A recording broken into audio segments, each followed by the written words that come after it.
So, on Saturday, we finally got to christen the games room and play D&D here. Our session began with us holed up in a small coal room where we were resting. We got beaten up pretty badly at the end of the previous scenario and we didn't have very many spells. Once we'd finished resting, we headed down towards the cavern where we'd had the previous encounter with the two trolls. Arriving in the cavern, we found that the two trolls were still there and the bodies hadn't been touched. We spotted two rough cavern entrances and one smooth entrance. Phrasing.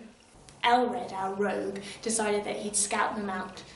He did the first rough entrance on the left and saw that there were 3 Durgar in there, guarding some deep pits. Our rogue went into the second cavern entrance. Down here we found 2 more Durgar and a lot of webbing. Elred then went and investigated the final smoother passageway. Phrasing. This one led to a large door. Elred couldn't hear anything coming from the door, but he could see through the keyhole that there was some flickering light, as if there was a fire or torches inside. So he used pitons to seal the door, which opened outwards. We then had a choice whether we would deal with the rough passages or the smooth passages. Phrasing. Whilst we were deciding what to do, Elred and our fighter, Dawn, took bets on which one of them could sneak into the room and get a kill first. So, before we even had a chance to stop them, they both launched into a stealth attack. Dawn managed to get all the way into the room without any of the Durgar noticing. However, Elred, our actual rogue, did not.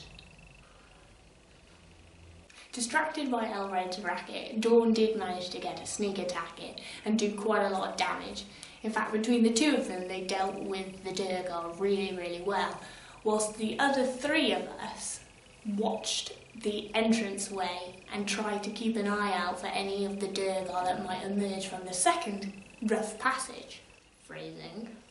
As the Durgar became more desperate, one of them went up to a pit and began firing his crossbow bolts down into the darkness. It was pretty obvious that there were slaves down there. So, in a desperate attempt, Elred and Dawn both tried to push him into the pit. As they did several blows to him, he fell in. Thankfully, he was dead before he hit the ground. Meanwhile, 2 other Durgar emerged from the second rough passage. Phrasing. These Durgar had been enlarged, so they did double damage and they were very dangerous.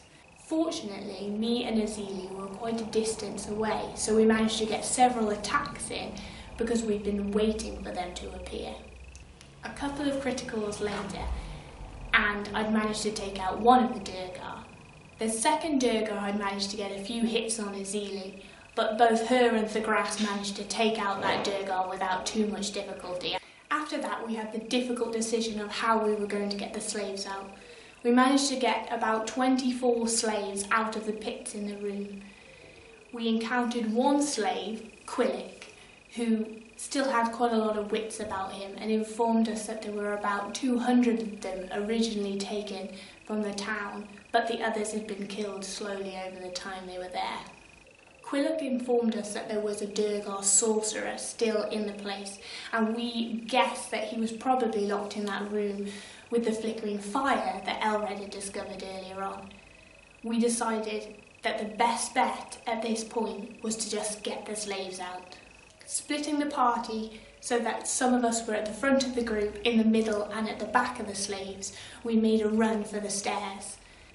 At the bottom of the final staircase, the grass spotted a spider. He called back to us, and I, closest to him, managed to get there to hold the bottom of the stairs alongside him, whilst the rest of the slaves got up the stairs to Elred, who was at the top. Azili and Dawn ran down as fast as they could. We defeated the one spider, but we could hear loads of others were coming. So at that point, Elred ran down the final section and spilt a load of oil on the ground. Elred had put oil on the ceiling and the walls so that when it was fully lit, it just about managed to keep off the spiders, who gained in numbers significantly. Our journey out of the Dwarven Keep from that point was fairly uneventful. We managed to get down onto the rough road where we planned to take the villagers back to Jilcoon, their original town.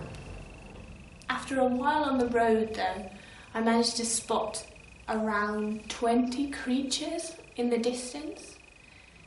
Elred suggested that we should get the party to walk in a single row, and then we stayed at the back covering their tracks. It came to the first night and we still weren't back at Jilcoon.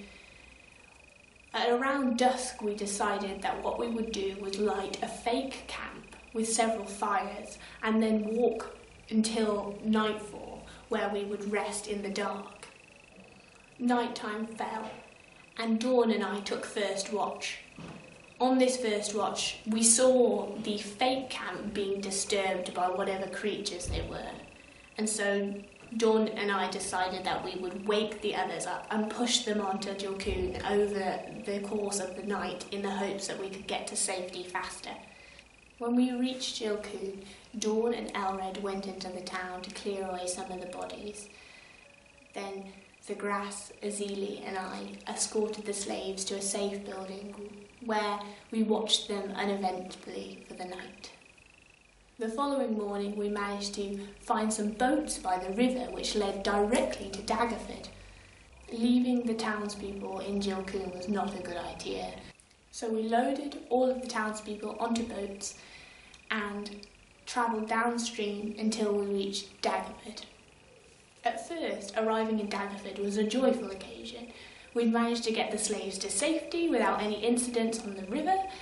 In game time, we'd been away from Daggerford for quite a long time, and in real time, it's been like a year since we were in Daggerford. Unfortunately, when we arrived at the port, we discovered the gates were closed and had been sealed to all refugees. The guardsmen had been told that no one was to enter. The party made themselves known, saying that we had some important information that we desperately needed to tell Sir Istevelt about. And we were informed that we should make our way round to the main gate. Zagras bought an entire cart's load of food for our escaped slaves and villagers.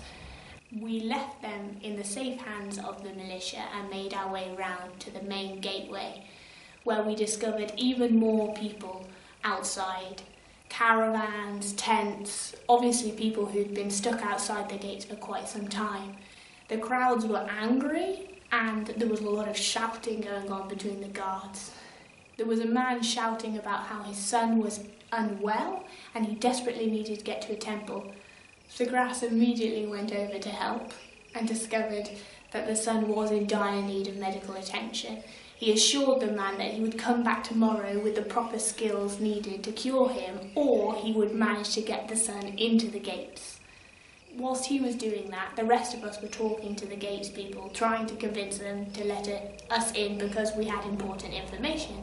And we were informed that Sir Istevelt was missing. He had gone looking for something and had not informed anyone of where he'd gone. It was the Duke who had ordered that all the gates be shut, and we weren't given a sufficient reason for that. At this point, another refugee began shouting about how his wife needed medical attention urgently. She was very heavily pregnant, and he was very distressed, and the woman was distressed as well. Zagras went over to help her, began examining her, and saw that she was just overworked and tired. But as her husband became more aggressive at the gate, one of the guardsmen let flight with his crossbow, shooting him in the chest. Zagras was over in a flash and managed to heal the man to a better state of health than he had ever been in. With the commotion, the head gate guard pulled aside the horrified crossbowman who just shot the villager. And as the gate and militia were dealing with the issue, a crack formed which allowed a swarm of people from outside to push through. With refugees swarming inside the gates, the few militia left struggled to deal with the crowd and couldn't get the gate shut. Elred slipped through first, Dawn quickly behind him. Me and Azili weren't as sure at first, but as more and more people swarmed in, we saw our opportunity and also went. The grass, on the other hand, felt like he couldn't leave the boy who was sick from when we'd first turned up. Conflicted, the grass went back to the caravan to pick up the sick boy. He lifted him into his arms and ran towards the gate, but by the time he reached it, a new set of militia had arrived, and the gate was once again sealed. The session ended with Azili and I heading toward Lord Istabel's house in the hope of finding out where he's gone. Dawn and Elred headed off to the market in order to do some shopping, and the grass was still trapped outside with the other villagers and refugees. All in all, we managed to do quite a lot with that session. However, we definitely ended with more questions than when we began.